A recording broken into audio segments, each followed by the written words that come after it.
নবীজি সাল্লাল্লাহু আলাইহি ওয়াসাল্লাম বলেন, ওয়া আহসিন ইলা জারিকা তাকুম মুমিনা, তুমি তোমার প্রতিবেশীর সাথে ভালো আচরণ করবা, তাহলে তুমি প্রকৃত মুমিন হতে পারবা। তার মানে আমি আপনি যদি প্রকৃত মুমিন হতে চাই, যেই গুণগুলো অর্জন করা দরকার, এর মধ্যে একটি হলো প্রতিবেশীর সাথে ভালো আচরণ। প্রতিবেশীর সাথে ভালো আচরণের ব্যাপারে নবীজি কতটা গুরুত্ব দিয়েছেন। নবীজি সাল্লাল্লাহু আলাইহি ওয়াসাল্লাম বলেন, আউসিনি জিবরিলু বিল জার হাত্তা যানানতু আন্নাহু সাইওয়ারিসাহু।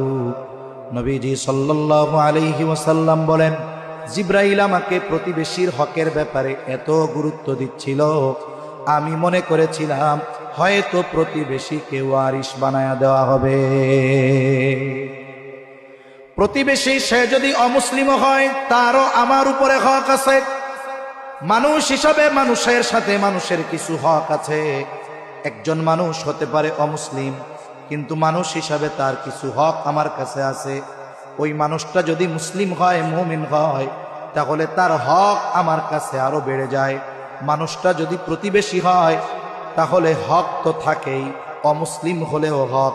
আবার যদি মুসলমান হয়, তাহলে ওই প্রতিবেশীর হক আরো বেড়ে যায়।